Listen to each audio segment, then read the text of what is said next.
Ah, Hello, students. I know you can't see it from your end, but from my end, this is the fourth time I've started this, so the fourth time's the charm, okay? This week you get to do what you wanted to do forever and ever. You're going to get to argue for or against whatever it is that you wanted to talk about. Now let me show you. The outline is due first, and then your draft, and then you're going to do a peer review, just like you did last time. And it did actually work out last time. Philip, thank you for doing more than one, but we just really got it done right. And so I'm hoping that it will happen for this one too. Let me show you the outline. Remember last week I gave you that map for an argument. Well, this week, let's see how that transfers into an outline, which you need to give to me. And so what you're going to have is your heading. So you're going to have your name and the class and part 3, the regular thing, and some kind of a cool title. You've already got one, so yeah, I guess we just might as well take the cool title part off because you already wrote this is just going to be part 3 of your essay. So you're going to turn in the whole thing, okay? You guys know that. You'll turn in 1, 2, and 3. So what you're going to have for the third part is you're going to have an introduction, which is going to catch the reader's attention and introduce the subject. So it's going to just kind of be a transition from all of the different ideas that you had up here, of everybody else's ideas, into yours. This is going to be a little bit tricky because I don't want you to use first person. You're still going to use third person. And the last sentence of your paragraph should be your thesis, and it should be pithy and short and to the point. Okay, so that's what you're going to be doing, is you're going to make it pithy and short and to the point. Like, for example, if I were going to be arguing, if I had argued forever about and done the introduction and everything about mothers of preschool-age children should not work outside the home, then my thesis is going to be just this. This is my thesis. Mothers of preschool-aged children should not work outside the home.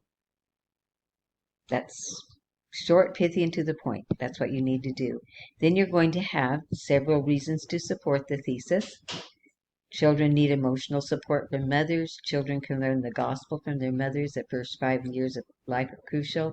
So you're going to do that, and you're going to this is going to not have quite as many in-text citations as your last one did, because your last one was just saying what everybody else was saying. This time it's saying what you were saying, but it also still has to be backed up by outside sources. Then you'd have to have at least one sentence that's opposition and refutation. Because First Nephi, Second Nephi 2:11. You got to have opposition. Got to have it. So you would have maybe one idea would be mothers feel stifled at home. That's the opposition, but make sure you refute it. You're going to need a transition like however, or people don't imagine, or something like that. They can have a full life as a stay-at-home mom. They need the extra income. However, childcare is so expensive, etc. And then you're going to finally end up finishing up this thing that you've been working on for 12 weeks. You're going to have a conclusion as a call to action as well here. Don't just do a summary, brothers and sisters. That's no fun. I already just read it, okay? So maybe a call to action, maybe a story of how the world will be better if your position happens. Whatever you want to do, here. Okay, so that is going to be the outline, and remember that comes in first. Get that done so that I can give you input, and you'll be able to do the next part, with any kind of input that you want from me. And so, using your outline as a guide, write a draft of part 3 and submit your draft by Wednesday. And then after Friday, once your own draft has been reviewed, download it, take a look at your classmates' comments, and begin revising your essay accordingly. Remember this, and we've done that the last times too. It's still your grade, all right? So anyway, that's what you're going to be doing. So you're going to be doing that. And then what else are we doing this week? That's mainly a lot of it. That's a lot of it right there.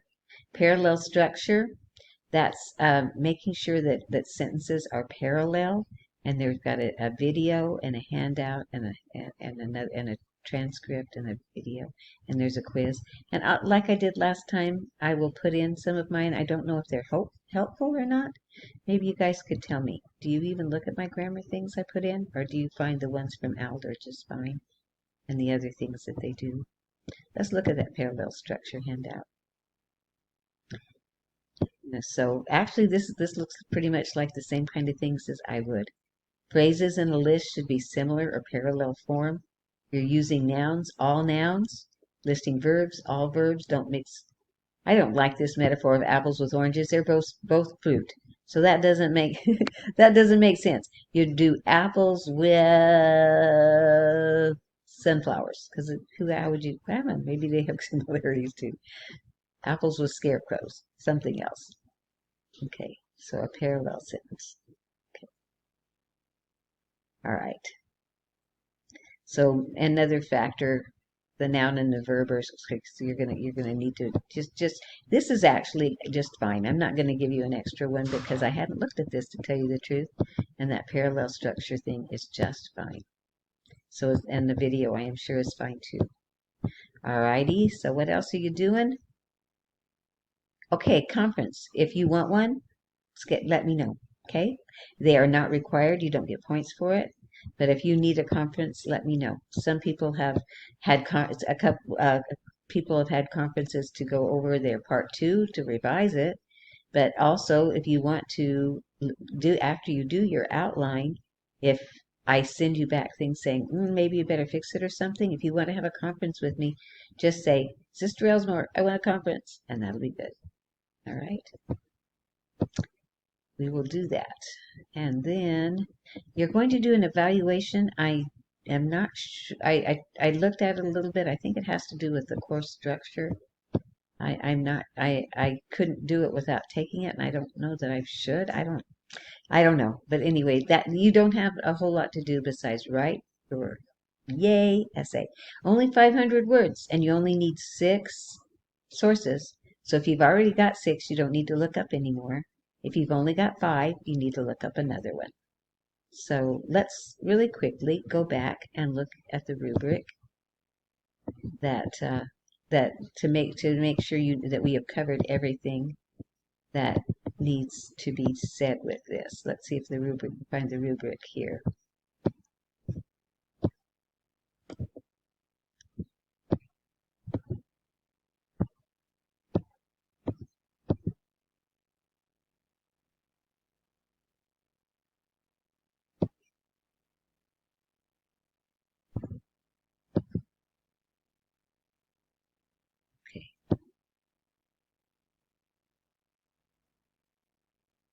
All right, if you have any problems with this, let me know, okay? With turning it in. It seems like you guys are really pretty good pros at this now. But let's look at the rubric. 30 points. Student responds with thoughtful feedback and specific examples from their classmates' draft that answer the questions on the worksheet. Okay. That's going to be the ideas with it. Okay, so this is the rubric that you'll be doing for your 50 points for that.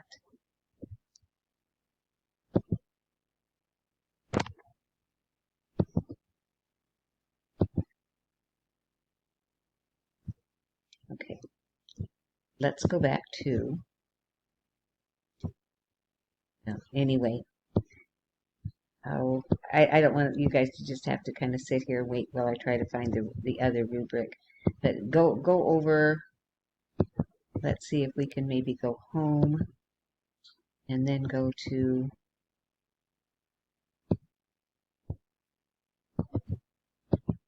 week 1.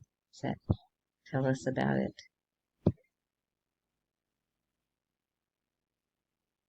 Okay, good. Okay. All right, well, okay, find the thesis, find the rubric for it. I am sorry, I can't find it. Oh, here we go. It'll be here. Right. No. All right. Well, it will give you that whenever you do your peer review, you will have the rubric in there. and just follow it. They usually are doing pretty good with that as far as finding them and all of that kind of stuff. And if you have any questions, I will look after we're not recording this and be able to see if I can find where the rubric is. So have fun this week. Tell me what you think. Argue for your position. So, and have an awesome day. And remember who you are. You're children of Father in heaven. And if you could see the spirit person that you are, you'd probably think you were visiting an angel and fall down and worship yourself. But that's how awesome you are. You're awesome. Heavenly Father loves you, and I'm growing to love you also. I pray for you every day, and I really pray that you guys will have an awesome